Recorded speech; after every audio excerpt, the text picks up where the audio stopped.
Welcome to the Dragon's Library, your source for games, movies, shows, and more.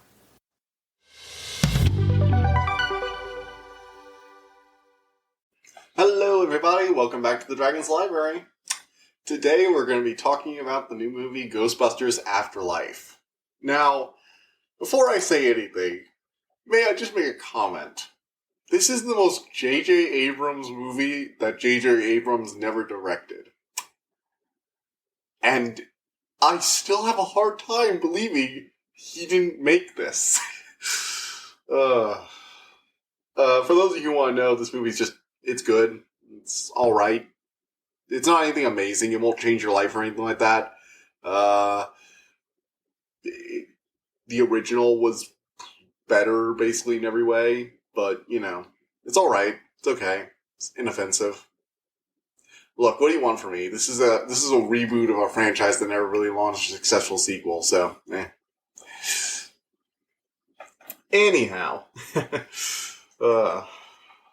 So, where to start with this? Okay, so, Ghostbusters Afterlife is technically a sequel to Ghostbusters 1 and 2. The Ghostbusters reboot from 2016 is apparently in a state of limbo. I don't really know,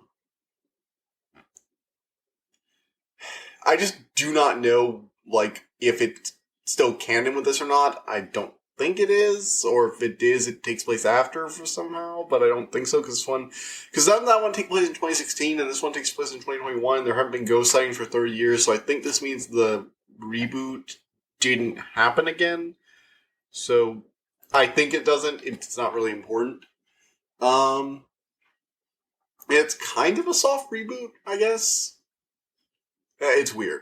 I'm not sure if they're planning on having sequels for this either. Sorry about that. Anyway.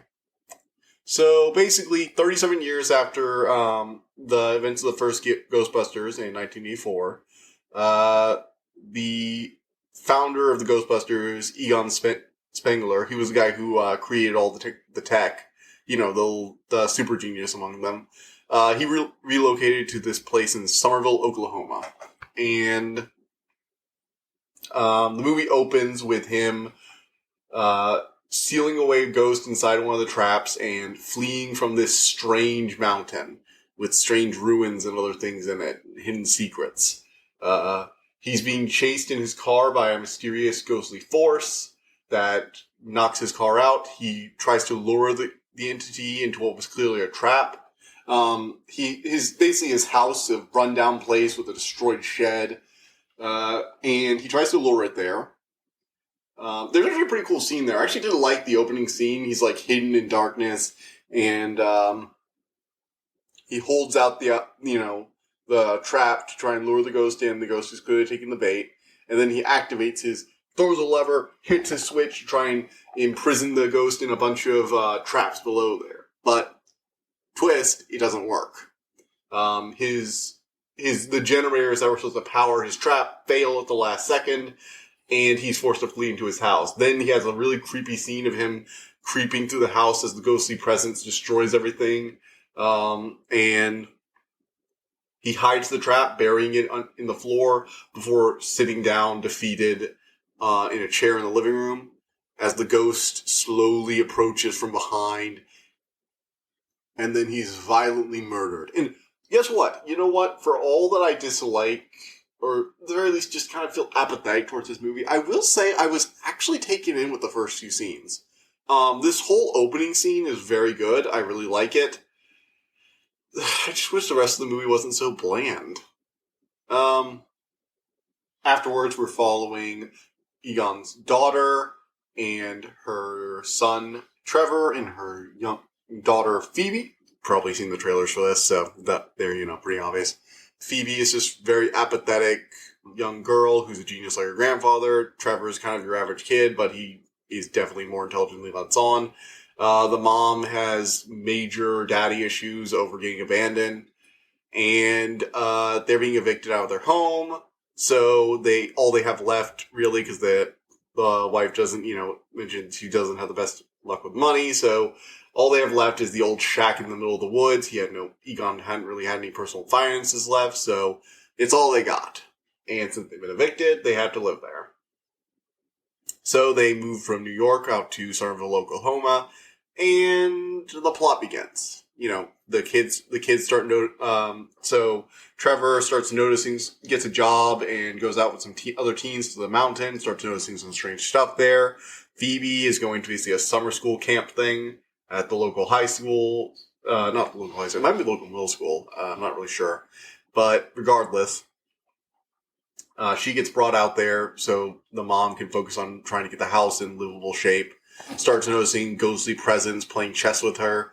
Finds some of the old tech and starts putting together what her grandfather was doing, being helped by the local's teacher for the summer school, who's also a hobbyist geologist, who's tracking some strange tremors. Oh, look, they all seem to lead back to this strange mountain. Ghostbusters stuff ensues, They also make a big point of how, the other two movies did happen, how there hasn't been a ghost sighting in 30 years, and when they start finding all the tech, the teacher is always, nerdy about it. It's, it's fine. It's all by the books. Now, I'm not going to really go into too in-depth from there. This is just the basic plot, non-spoiler section of the review. All in all, it's okay. Like I said, if you want to go here with some friends, I went there with my dad. It was fine. Yeah. It was a fun movie. Just wasn't that, anything special. Honestly, I kind of just liked Phoebe. I just did, I don't know. She just wasn't an interesting protagonist. Honestly, Trevor was a lot more interesting. He's very socially awkward in a very obvious way. And he comes off with that, the older brother trying to act cool, but it's no, he's a complete idiot. It's great. I love it. So, yeah, that's fun. Aside from that,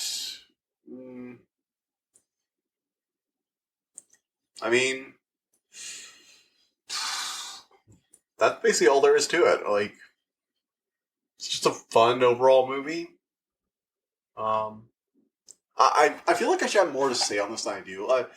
There's not much I can say without going into spoilers, I guess. So I'll just mention that I was very disappointed in where they went as the villain. It's the part of the main plot, aside from that opening sequence, is part of the reason I say this feels like a J.J. Abrams movie. I'm going to go into that when I talk about the spoiler section. But for now, I'm just going to give my final appraisals on it. Actors are all good. I can't blame them for this. Phoebe's actor is pretty decent. It's a kid actor, so Stranger Things has raised the bar, so I guess she's just average. The other actors are doing their part. I actually really like the professor. The mom comes off as kind of I hate her in some scenes, and in other scenes I kind of liking her, and I get that she's supposed to be this hot mess kind of mom, so, I guess it's alright. All in all, the actors are doing their best with the material. The effects are decent. It's not really scary. And it feels like the movie, has to act like it's trying to be scary on occasion. Ghostbusters is always, a horror comedy kind of thing going on. But, I don't know, it was never really scary. There were one or two scenes, where the main villain later on, really trying not to spoil, splits money in half, or one of the demon dogs jump scares you. And it's just, it's so token. Any of the horror moments are just so token that they kind of feel offensive. It's really? This is a pathetic jump scare. It's so low tension jump scare. And I know this is a horror comedy, but a horror comedy can still have shocking horror moments. Evil Dead was a horror comedy, and that did, humor and horror well. You can do both, is all I'm saying. I don't know. Anyway, I'm just kind of disappointed and overall ambivalent to this thing. I'll give it a 7, maybe a 6.5. Moving on to the spoiler section. Sorry if I'm just not as enthusiastic about this. I went into this really hoping to like it a lot more than I did, and I just got because I'm just kind of disappointed in it. Biggest problem, they reused Gozer. So, for those of you who don't know, the first villain was this ancient god He had his two, like, messengers and keykeeper demons that had possessed people, and they helped to summon him. And he was the major villain that they had to fight and cross the streets to beat. And they just reuse him. It's a continuation of the plot. So in the first movie, there was this there's this like rich guy who mined a bunch of God, what was it? What was the material? Basically, he mined a bunch of metal from this area and built the tower in the first movie, and it was supposed to be a conduit to summon Gozer. Well, it's revealed that he also built a temple to Gozer in the mine he got the metal from, and that this was merely the first part of his plan to bring Gozer into the world for real. This was his first attempt, but he knew that if he had built this temple correctly, that even if his first attempt failed in New York, Gozer's temple out in the middle of nowhere, hopefully where no one would find it, would be able to summon his dark god finally. And when his dark god was brought back, he would revive from the dead and worship him, and he's immediately killed. Okay, moving on. And it's just, like, I don't know, it feels like a hollow husk of the original. And I feel like you can kind of make this, like, really reverent tone, okay, I keep saying it's like a J.J. Abrams movie, and what I mean by that is it's heavily, it's like almost worshipable to the original material, constantly trying to recreate famous moments, down to like they're bringing back the Stay Puft Marshmallow Man, even though it's really random. The demon dogs are the same demon dogs as before. They both possess a man and a woman. The man and the woman help summon Gozer. Like, they recreate several moments with a new cast. They have the old cast come back for one final hurrah, complete with the literal ghost of the missing member. Like, it's just... I mean, I look at this movie and I'm like, wow, this looks like a script for J.J. Abrams. But J.J. Abrams is actually a good filmmaker, and this movie just feels off. I'm not sure if it's the pacing or if it just feels empty inside. Like, there's just nothing to it. I don't know. I really don't. I'm having trouble putting it into words, to be honest, which is, a shame. I'm trying to critique a movie. But if I really had to say it, it's that I'm not sure this was the right way to go with Ghostbusters. Like, how in, like, the, Force Awakens, they have, like, Luke's lightsaber as, like, this treasured holy relic. Well, they have that same thing with, like, the ghost scanners or the, proton packs, and it's just, like, this was, like, a comedy? I feel like we should be taking this a little less seriously, is all.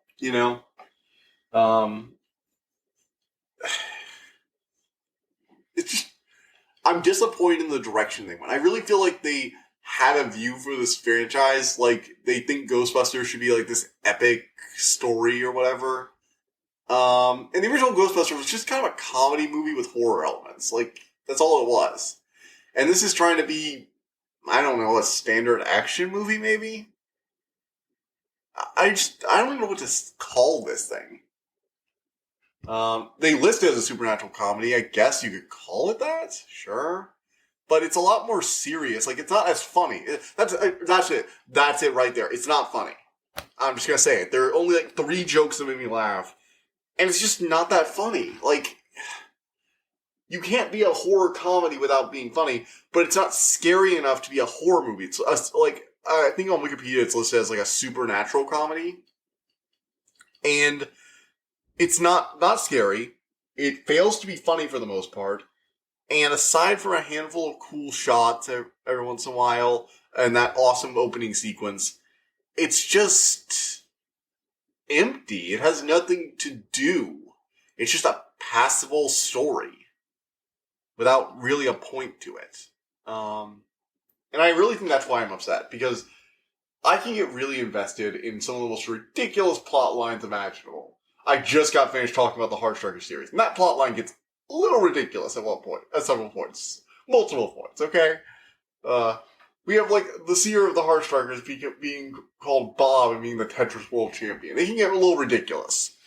Urban fantasy tends to. But this, it doesn't want to go full silly. It doesn't want to go full horror.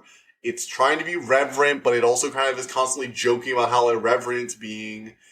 It brings back the old cast at the end, but it's really trying to push the new cast. It ends without really resolving any of the problems. Like, I'm still not sure what the deal is. They're heading back to New York afterwards. Like, I guess they're going to start the Ghostbusters again, but they just established the Ghostbusters aren't happening. Like, so, okay, let me break it down for you. So, what happens is they move out to the farm because they can't afford it. So, they have this whole thing happen. They beat the ghosts are gone forever. Because that was why their business dried up. Is they did such a good job catching all the ghosts, and they closed all the portals, and so the ghosts weren't there anymore. So there were only a handful of them out there. Ghosts were hard to find. Ghost sightings dropped to nothing. 30 years pass. Hey, there are a few ghosts happening out here. Wow, that's weird. Okay, we dealt with them. Now let's go back to New York in the Ghostbusters car, and what? They're still broke. Like, they make that very clear. They're still broke. And there are no ghosts, so they can't, like, start up a new Ghostbusters unit. They don't even resolve the plot. Oh my god. They don't resolve the human element either. Wow, why is it the more I think about this movie, the angrier I get? Like, I feel like I'm wasting my time, actually, now. I had a decent amount of time while watching it, but the more I think about it, like, the worse I think this movie is, generally. I don't know. I've been really negative on this, actually, and to be honest, the more I talk, the more I'm like, no, this is like a 5 for me. This is like a 6 or a 5, somewhere in that range. 5 to 6. Not 6 to 7, 5 to 6. I apologize, guys. I really enjoy talking about movies I actually like and books I like, and I talk about plenty of stuff here that's a bit subpar. I mean, I had an entire video set aside so I could explain the lore of Bionicle to you, just so I could talk about Bionicle Time Track, because I really like that book, because there's one really, really good scene, a bit of above average writing for the series. But this is just, I just struggle to think of anything really good about it. There are a few, like, weird bits, too. Like, there's the running gag of the, oh god, what's her name? Phoebe. Constantly making, like, weird science jokes in deadpan. And she even, like, distracts Gozer with them. And I just, like, maybe one of them were funny. Maybe one of the jokes was funny. That's, and not even, like, laugh out loud funny, like, that's funny, yeah, moving on. And, like, in story, it's supposed to be like that, but at the same time, you can't just have a bad joke or a subpar joke, or even just an average joke, say it in deadpan, have all the characters go, that's not funny, and then that's funny. No, it's just, it's not funny. Like, maybe it's just me. I don't really want to talk about this movie anymore. I'm sorry, this episode's going to be a little short. Because the more I talk about this, the more negative I'm going to be. And quite frankly, I don't do this show to hate, to be negative on this. And if I'm going to hate something, I'd rather hate it passionately, like how I ranted about Halloween, the new Halloween movie. But this is just, I'm just rambling about how I don't have much to say about it. So, yeah. That's basically all I got on this. Sorry, guys.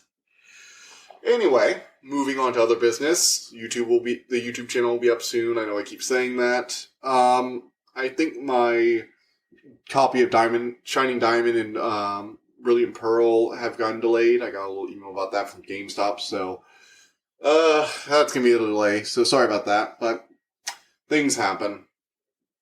Anyway, see you guys next time. So what are we doing next time?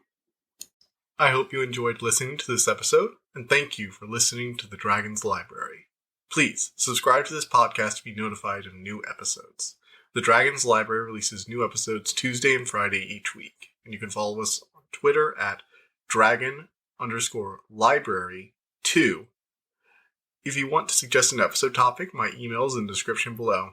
And as always, thank you so much for all your support.